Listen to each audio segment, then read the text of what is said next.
ভর দুপুরে রোদে উজ্জ্বল এক মিষ্টি গ্রাম। একদিন এক বৃদ্ধ গরিব চাষি তার সবজি বাগানে কাজ করছিল।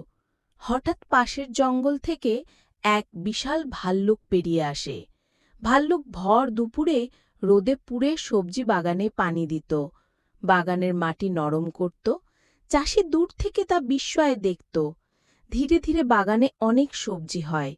তারপর ভাল্লুকটি সে ফলগুলো বাজারে বিক্রি করতে নিয়ে যায় এবং ফলগুলো বাজারে বিক্রি করে অনেক টাকা পায় এবং সেই টাকা দিয়ে তার বন্ধুদেরকে সমুদ্রে ঘুরতে নিয়ে যায়। সবুজ মাঠ, পেছনে গাছ আর ফুল। বড় সাদা ফুলফুলে বিড়ালটা হেঁটে বেড়াচ্ছে।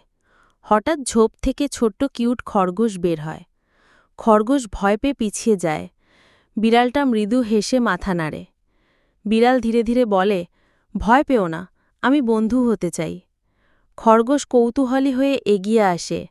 ক্যামেরা ক্লোজআপে একটি সাদা রঙের বিড়াল আর একটি খরগোশ মুখে মিষ্টি হাসি দেখায়। একটি সাদা রঙের বিড়াল আর একটি খরগোশ দুজন একসঙ্গে খেলতে শুরু করে।